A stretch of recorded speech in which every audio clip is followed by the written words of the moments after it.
Good afternoon, everyone, and it's good to see that you're hanging in there, even after lunch.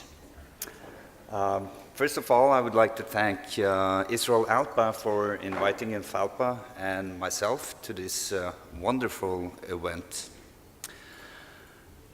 I'm from Norway.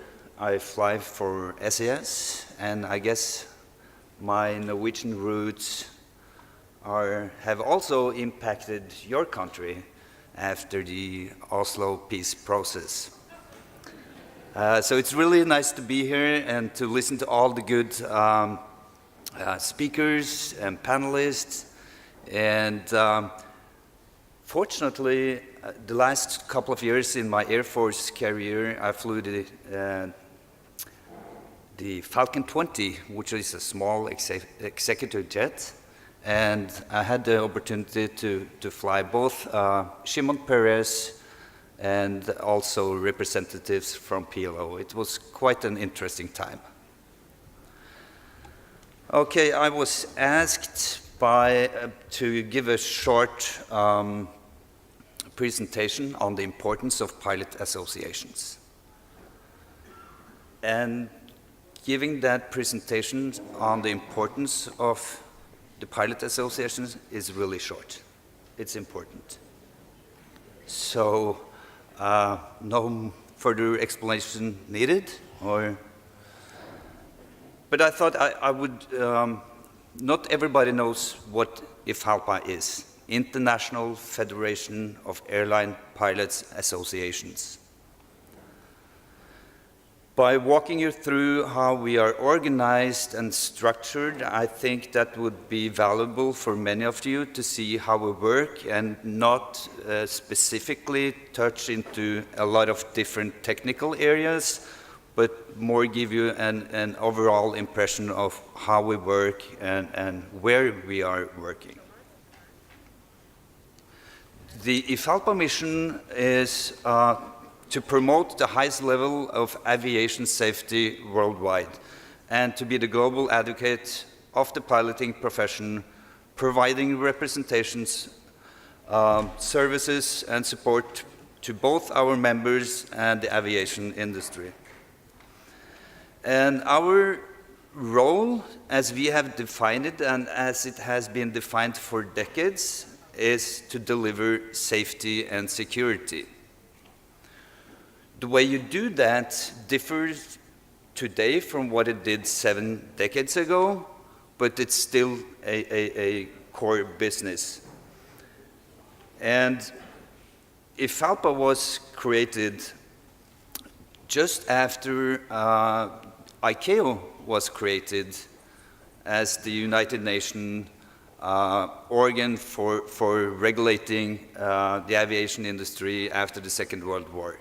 So we celebrated the 70th anniversary last year, and it was 14 founding members got together, and they understood that to be able to influence the way the aviation industry was developed, they need to mirror the way ICAO worked. So that's basically what the idea was, that you are a mirror for the pilots to influence ICAO's development of the airline industry.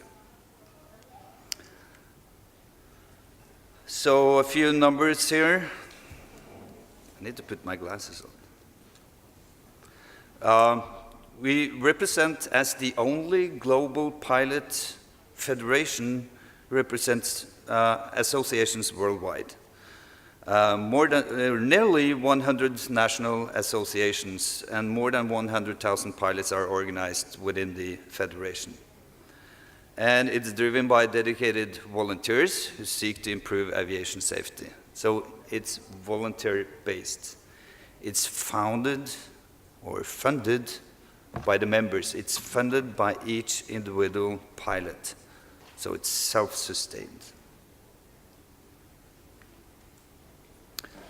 So after, especially after the increased globalization and deregulation, we see that there is this triangle that is really important for us to focus on, and that's, of course, the pilot associations, and then the regulator, and then the airlines. This could be on the national level, it could be on the regional level, or it could be on the global level. It's just different players. So here is an example of 3 different member associations. I guess you could figure out where it is. US, Norway, and Israel. And Israel, just to stop a couple of seconds there, has contributed a lot to the IFALPA work throughout the years. We have something called Scroll of Merits, which is a token of great appreciations to volunteers that over years have contributed with great works. And from Israel Alpa, we have Captain Goldstein, Captain Bahat, Captain Rosenberg, and Captain Hateva. They all received those Scroll of Merits. So Israel Alpa has been a very good contributor to the global work. So here is some more. So they're pretty much located all over the world. We are missing out certain places in the Middle East that has expanded tremendously the last decade, and we're also missing out China, but we're working on that. So is all these small dots kind of replying to one central unit? No, that would be inefficient. So what we created is like 5 different regions. So you have like a executive vice president for each region. And this region is AFI-Mid region, Africa, Middle East. Those 5 regions are reporting to Montreal, where we have our headquarters and our staff.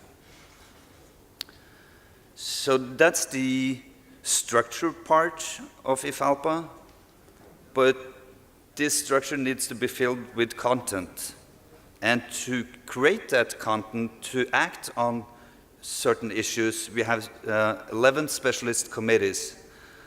These committees meet once a year, twice a year, discussing existing problems, future policies, which have an impact on the aviation industry.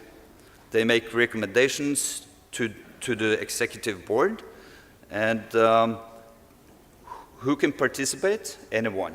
Any member association can nominate any person to, that can't be true. 2 minutes? No. To that.